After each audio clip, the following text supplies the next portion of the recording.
In the world of American Dad, one character stands as a beacon of lovable weirdness. That, of course, being the resident alien Roger Smith, the fey pansexual extraterrestrial non-human being, a cornerstone of the show's comedy. Another thing he is well known for is his wide array of personas. With each of these personas, his personality changes as he becomes a whole new character. But which of these personas are good guys and which of them are truly evil incarnate? I'm Caleb with Wicked Binge, and this is Roger's Personas Good to Evil. So the rules for what is classified as a persona are quite simple. Firstly, this character must have a name and some sort of backstory or character trait. Secondly, this can't be Roger dressed up as another character from this show or from greater fiction as a whole. With that, we're starting off with the best of Roger's many personas. These are the good. The best of Roger's personas and earning the gold medal of good is Pete Pendelman. Pete is a concrete salesman from Sheboygan who Francine meets at the concrete convention in their hotel. Pete is a recovering alcoholic who has been sober for 2 years and has type 2 diabetes. He is a widower, having lost his wife to breast reduction surgery that he made her get. He tries to convince Francine to stop pretending to be Sarah Blanche pretty early on and tries to stop her from leaving the family as well. He also tries to become a vigilante by taking Francine's dress and becoming the tender vigilante, but this doesn't go very well. Pete is a good guy on all accounts, and while he does break his sobriety, it was during a pretty stressful situation. Next up on our list with the Silver Medal of Good is Tom Yabo, yoga instructor and Stan's temporary stepdad. Tom Yabo was a yoga guru who worked from Stan's attic who was kicked out when Stan's mom came to town with no place to stay. He and Betty soon fall for each other and the two of them marry, and they seem to really love each other. This leads to Tom bonding with Stan, leading to him teaching him about tools and the bending of space-time. I'll teach you how to do that too. Soon enough, however, it turns out Betty wants to kill him and Tom sacrifices himself so Betty and Stan may live, falling to his death. Tom is a good guy all around and isn't even rude during his time with Stan. Not really a surprise that Sidney Huffman earns the Bronze Medal of Good. Sidney is well known for being the first, if not the only, one of Roger's personas to quote-unquote run away. Originally created to woo a saleswoman and steal a pair of gloves, Sidney fell for her and this created a psychological split between him and Roger. Sidney is shown to be an all-around nice guy and a non-alcoholic Bible salesman who feeds birds and plants trees for fun. However, he doesn't grab the top spot because when push came to shove, he did hire a hitman to try and kill Roger, who was ruining his life. Now, this in itself makes sense from his perspective, so he doesn't fall too far, but it's still worth noting. Next on our list is Roger's most vulnerable persona, Becky Tenderhearts. Becky is a woman who fell in love with CIA agent Dick Reynolds and seems to have really fallen for him. She gets to the point where she moves onto Dick's boat with him and the two have a really good relationship until the Smiths frame her for cheating on Dick. This broke her heart to the point where she makes the same mistake as Sidney, hiring a world-class assassin to kill Dick. She does eventually change her mind to stop him from killing Dick, leading to her taking a bullet for Dick and dying in his arms. She went through a lot of emotions when she sent that assassin after Dick, but at least she wasn't able to go through with it. Super positive Asian stereotype Roland Chang is next on our list. Roland was used by Roger when Stan and Jeff needed a hyped up and upbeat persona to help them. He helps Jeff obtain the 7 daggers necessary to kill the Antichrist Nemo and even beats up a group of priests to do so. He even shoots Steve in the face with what's assumed to be a pesticide to knock him out. Roland even only barely gets angry when Stan accidentally stabs him. Roland is not really a bad guy, but he was very enthusiastic about killing a child. Although that's not necessarily the worst thing on this list. The next character on our list is Jenny from De Block, Snot's brief girlfriend. Jenny was created to cheer up Snot while he was depressed and also go to teen stores. Jenny is Steve's cousin from New Jersey and almost immediately cheers Snot up. The two became quite close. You're funny. The two of them are even being said to fornicate on the regular, although Jenny has to use a stress ball to do so due to her interesting biology. After they were broken up, she seemed to be really sad and was even willing to really fornicate with him. Although she is right after hit by a bus and killed quite quickly. Sure, she had to fake it with snot, but she kind of had to, otherwise she's really not that bad. Up next on our list is Gina Lavetti, a good friend of Francine. Gina is a woman who's had a rough life, and when her friend Francine wasn't by her side through these times, she felt abandoned by her. She is shown to be willing to forgive Francine and comes up with an idea to make jeans for normal women, creating this from a proprietary blend of cotton and a piece of Roger's spaceship. She is shown to be reluctant to actually sell her jeans, causing Francine to help her get started on LFHSN. Despite the fact that her jeans sell quite well, she says she only really wanted to continue being friends with Francine and didn't really want to sell said jeans. Gina is kind of a depressed person most of the time, and with help from Francine is able to achieve her dream and learn that confidence is sexy. However, she did use a part of Roger's spaceship and didn't question when said part started speaking to her, which led to that weird mind control that her jeans had. The Asphalt King of Langley, Dom Fikowski, is next on our list. Dom is a well-known and well-respected member of the Langley Falls community due to his high position in said community. He is shown to be heavily convincing as he was able to convince everyone to build the stadium strictly from the asphalt pouring perspective. He's also able to get away with giving away scalding hot asphalt without anyone caring about the damages. But despite this, he is also shown to be a good person to some degree as he pulls out of the stadium deal strictly due to his friendship with Stan. Dom is also shown to be going undercover as Frankie Carconi to get info for the Fikowski business, showing a bit of a sneaky or sinister side. Dom is a generally good guy, but his sneakiness and seeming lack of a moral compass rank him a bit lower on the list.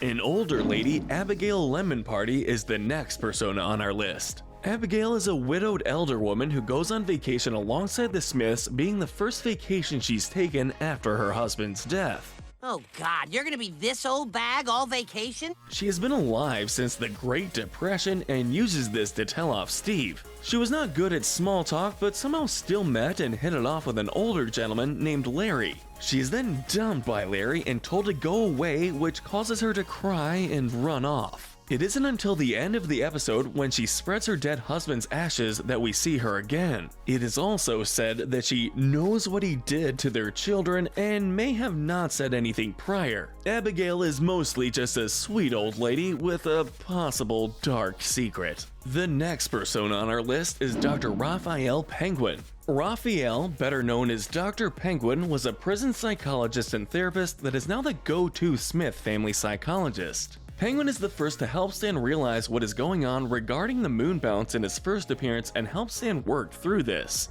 However, he ranks this low for a reason. He's not that great of a psychologist as his go-to advice tends to be lie more, even though this causes many issues when the lies are revealed. He also denies Stan's parole, keeping him in prison for 3 months with no discernible reason despite the fact everyone else on the parole board seems to want to let him go. Dr. Penguin is not morally reprehensible by any standards, but he's definitely not the best person either. The bounty hunter, Horse Renoir, is Roger's next persona on this list. Renoir is the supposed hell spawn of a night worker and a call girl in the bayou. Horse Renoir, bounty hunter.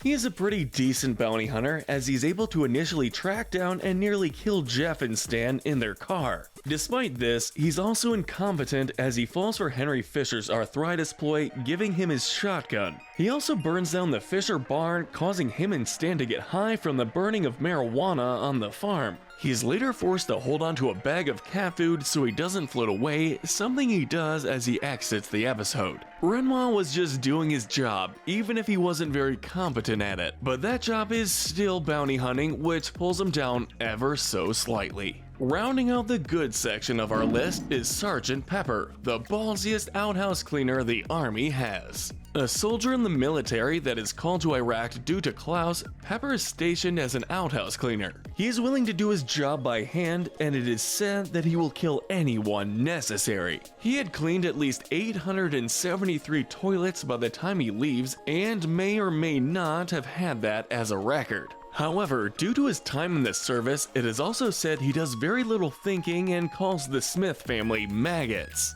He also says he isn't ready to leave Iraq and nothing was out there for him. He does eventually come home thanks to the intervention of Klaus and becomes an authoritative mouthpiece for Klaus's ideas so the rest of the Smith family can take his advice. Pepper is angry and a bit of a tough person at times, but he's still a generally good guy. With the sergeant out of the way, now we go down into the gray area. Starting off the gray area is Professor Jordan Edelstein. Edelstein is a Jewish professor of economics at Harvard and a PhD holder. He is married to Amanda, who converted to Judaism for him, and the two of them seem to have a good relationship. However, Edelstein is kind of a prick at points, having fights in front of their dinner guests with his wife, and is fully willing to bring up the death of their daughter at Amanda's hands. He is also shown to be quite a point-blank speaker and will not sugarcoat things, which is nice for its own reasons. He only starts off the gray area because besides his slight affinity for being a prick, he's really not that bad.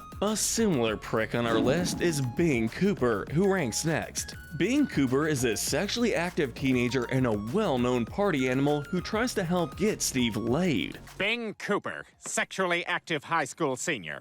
He teaches Steve everything he needs to know about pulling women, although it does very little to help him do so. He's shown to be a bit of a tough person to deal with and a bit douchey at times. He only ranks lower than Edelstein because at least Edelstein has the facade of being a good person. Bing doesn't even try to hide who he is. She's a medium to the other side and makes a hell of a shoe-fly pile. Next up is Ruby Zeldestein. Ruby is an exorcist who is brought to the Smith home to deal with a ghostly version of Francine. This poltergasm, as she calls it, is a beast that is hard to deal with and she very nearly doesn't complete the mission. But she does help try and save Mercutio and defeat the beast, even if it is mostly in vain. She's a thief, having stolen a beach-scented candle from CVS and forcing Stan to take black tar Viagra, which are both criminal acts in their own right. She does, however, have the excuse that she was doing it to save everyone in the home. She's not really that bad, but she can't rank any higher.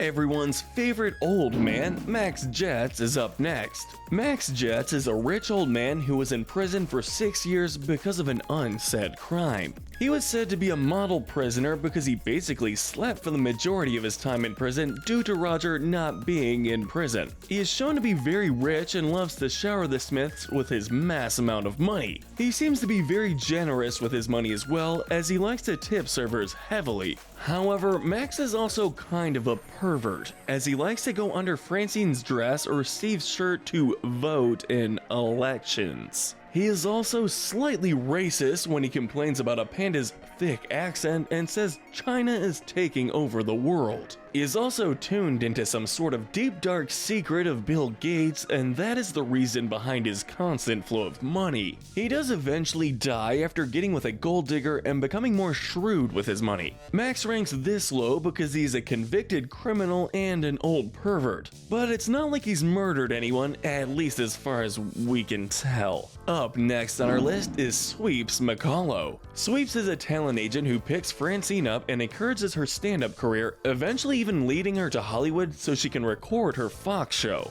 During his time in Hollywood, he is taking drugs left and right, despite the fact it's sort of a faux pas in the current Hollywood scene. He also harasses female extras and interns in the show and is implied to have done it multiple times prior. Sweep seems to quite enjoy Francine's show, and he hangs himself after the show is cancelled by the network. The next persona on our list is Roy Rogers McFreely. McFreely is a Western politician who becomes the corrupt chairman of the Homeowners Association. He has it out specifically for Stan, pushing through new bills to mess with him, from putting a fire hydrant or a park so his car is towed, or putting motion sensor lights out in front of his home. He then disbands the neighborhood watch because they were against him and has no problems driving through other people's yards. He even forces Stan to drink his namesake Roy Rogers because Stan didn't like them. McFreely is this low because his criminal actions show that he has little to no remorse, which makes him a moral pit at the very least. The Russian wrestler known as Dmitry Krachlikmiov is the next persona on our list. Dmitry is a Russian wrestler and exchange student at Pearl Bailey High School who was brought to defeat Barry during his win streak.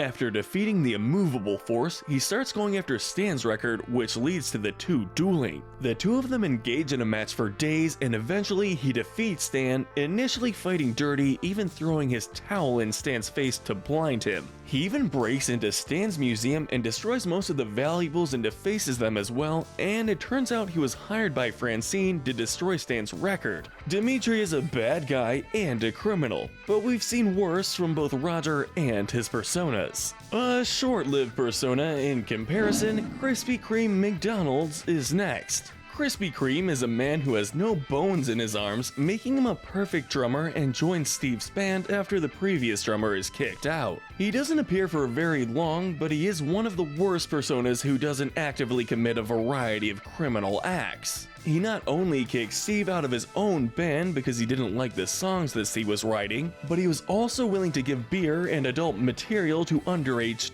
teenagers. The only reason he doesn't rank any lower is because he doesn't continually commit criminal acts. But a reoccurring persona we quite like, Braff the Legman Zacland, is up next.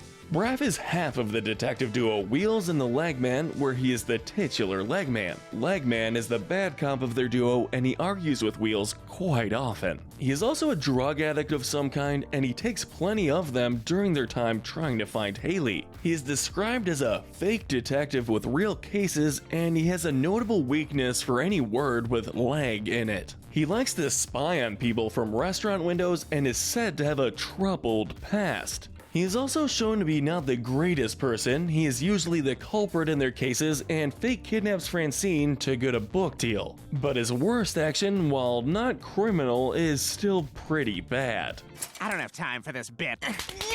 He goes to the cancer ward on the weekends and tells people, adults and children, that they're going to die through a megaphone. He's no more than a douche, but his actions are quite terrible, all things considered. Up next on our list is none other than Kevin Ramage. Kevin is a teen counterfeiter who still lives with his mother. He creates fake IDs for $200 and a makeout session, although these IDs are quite terrible and barely pass as real. However, he was the best around until Steve got into the business, so he threatens Steve and Haley with a beating and even murder if they cross him, utilizing his brawny sidemen. He eventually expands into making fake passports and green cards, as well as talking about counterfeit bills, even bringing Steve into this business so he can utilize his skills. Kevin then runs over the Armenians who double-crossed him and then crashes Jeff's van into the water of the pier. Kevin ranks this low because he was fully ready to delve into federal crimes and only stops because he almost gets killed.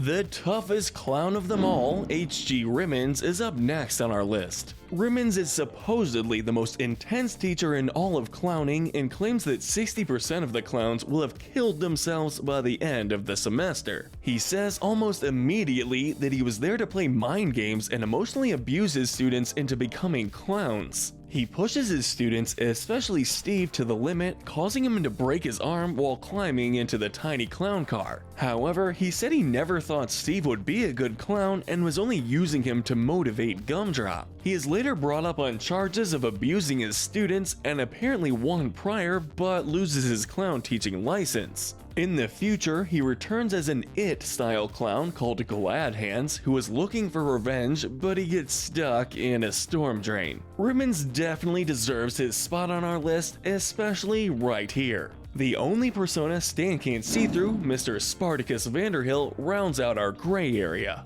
Mr. Vanderhill is a member of the prestigious country club that Stan works at during the summer and is a rich snob. He takes his position to heart. He forces the workers to destroy the eggs of a bird that squawks at him, he wastes food by pushing it onto the floor if he doesn't like it or is full, and refuses to give his stepdaughter any of her mother's money. I hate birds and am therefore glad that you kicked one.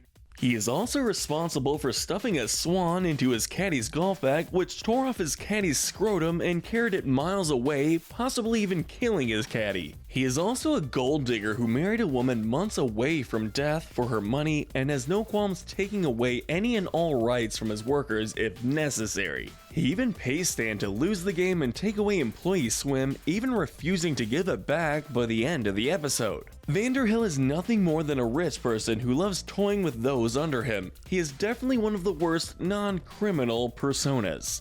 But now we get down to the bottom of the barrel. These are the bad to evil. Starting off the bad to evil category is none other than Jeannie Gold. Jeannie is an eccentric wedding planner and one of the best in the business. She helps Stan and Francine plan their vow renewal and has to deal with a wide array of problems that arise from this. She is shown to do anything necessary for her ceremonies, including carrying around a crossbow and slapping Haley in such a way she won't be bruised in the photos. She also hires the mercenary Valak to make sure the kids get Stan and Francine a good gift for the renewal. She drugs Francine so she can find out any and all information necessary for the ceremony and leaves her alone with a Percy musicologist. She is also the sister of Ricky Spanish and considered his nemesis due to her being the lesser of the two evils amongst them, but even with that, she is still pretty bad. Up next on our list is the Persian wingman Rashid. Rashid is a womanizing bar hopper who tries to help Stan find a girlfriend during his divorce. Did someone order a sexy Persian wingman? He drives a tricked-out car and lives with his parents, going around town to the multitude of bars and other such places to find women. He sells drugs, but doesn't use them, and he tries to convince women to join his friends' adult movies, which doesn't usually go well. He's also shown to be quite abusive. He trips the women he brings home from the bar, yells at them, and laughs when he makes them cry. Rashid does all these things mostly for fun, and unlike Jeannie, isn't trying to make anyone other than himself happy. The next persona on our list is Martin Sugar. Martin is a charismatic criminal who is on trial for a variety of crimes, including counterfeiting handbags. He had a variety of illegal workers in his employ and subjected them to inhumane working conditions such as sleeping on the floor or birthing babies at work. He tries to win the trial by being a very likable person, and it works on everyone except Stan. He does lose the trial and gets 10 years in prison, but he manages to crash the bus he was riding on by making the driver laugh. He escapes the bus and assaults a police officer and steals his car, although he has to do it a second time because he was laughing at his own joke and crashes. He goes to a salon and gets cleaned up, but he still ends up running from the police and Stan. Martin is a criminal and a dangerous person, but at least he hasn't attempted to murder anyone. Stan's hero and resident hockey player Chex Lemenau is next up. He was a member of the 1980 American hockey team that Stan admires and was a big part of the team from what is shown. He was shown to be a really good player, and in the shots we see of him during their games, we see some interesting things. Not only did he moon the other team as well as the audience, but he held a machete to the throat of a goalie, showing he may have killed him. He was also on steroids while in the Olympics and grew very angry while on them, throwing one player into a reporter at one point. He also makes the plane that he, Steve, and Stan were on go down because he refused to give his gold medal back. Chex ranks lower than Martin only because he was willing to murder someone, and Martin, not so much. The nefarious newscaster Genevieve Vivance is next on our list. Genevieve is a news reporter that Haley works for and knows shockingly little about most of the things she reports on. She threatens her workers with a gun allegedly often enough to have had a bullet intern at one point. And she does almost shoot someone and would have if she had bullets. She only does stories she can sensationalize, but does let Haley do her Garbage Island story if she finds a good rating story. She says ugly people don't matter and gets Stan and Francine arrested for crimes they didn't commit. Vivance also backstabs Haley with her plan for Steve, but this does bite her in the butt later. Accuracy is so time-consuming. Fiction is the new fact. She doesn't rank any lower only because she doesn't actively murder someone, but she was too close for comfort. Speaking of actively murdering someone, up next on our list is Jerry Jets. Jerry's the estranged son of Max Jets, who he tried to rekindle with after he got out of prison. Jerry subsequently had an affair with his father's fiancée, and the two of them devise a plan to kill Max and take his money. Utilizing a poisonous piece of wedding cake, he kills his father and runs off with Gina. It is revealed that Gina also kills Jerry while on their trip and takes his money. He doesn't appear long, but he does kill someone during his short appearance, which means he ranks this low. A terribly evil villain, Tearjerker is the next persona on our list. Tearjerker is a well-known gambler and a criminal mastermind who has a nefarious plan. He creates a supremely sad movie that causes anyone who watches it to cry themselves to death. He also creates an army of robots that look like celebrities and forces them to work in shitty movies. However, they explode when exposed to milk. It is also said he kills most of the celebrities he turned into robots and only kept some alive to do drugs with. Tearjerker kills dozens of people with his movie and a majority of other ways, so it's no surprise he ranks this close to the bottom. Grabbing our bronze medal of evil is the dangerous dummy Dudley Dingleberry. Dudley is a ventriloquist puppet with a mind of his own who does most of the work in Steve's ventriloquism act. He applies multiple layers of paint on his face that drive him insane due to the fumes from them and paralyzes his limbs so he moves like a puppet. He makes the crowd laugh at almost every one of his jokes, and he makes Steve pretty popular by result. However, Dudley ranks this low for good reason. Thanks to the paint on his face, he has grown quite insane. He injures most of the competition in such a way that they couldn't compete, crushing the singer's larynx and injuring the gymnast's legs. It is also implied that he is responsible for a string of murders with his previous partner.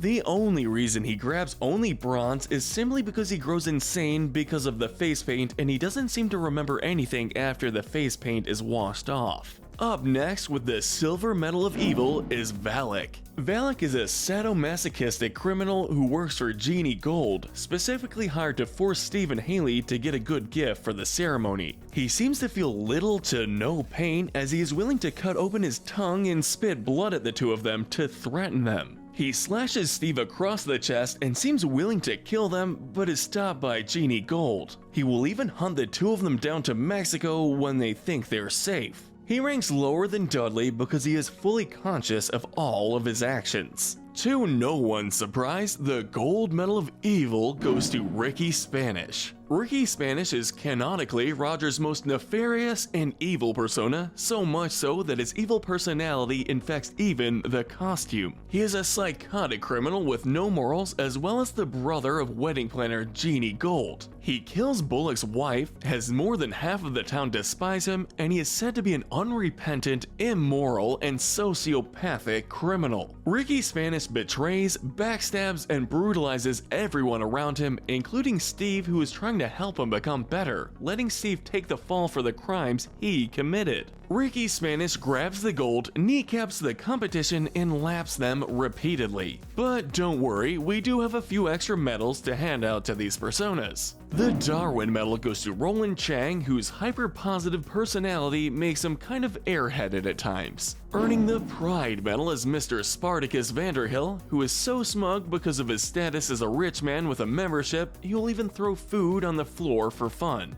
Grabbing the Lust medal is Rashid, who sleeps with 4 or 5 women at the same time. The Envy medal goes to Gina Lavetti, who is envious of slim women and makes jeans for non-slim women. Snatching the Wrath medal is Chex Lamanow, who, when on steroids, would often go into roid rage and takes down a plane because he wanted to keep his medal. Finally, the Greed medal goes to Jerry Jets, who kills his father for his money. But let us know in the comments section if you agree with our ranking, and tell us what we should cover next. Remember to hit that notification bell and binge our Good to Evil playlist, where we break down the morality of the characters in your favorite cartoons, shows, and movies. But most importantly, stay wicked.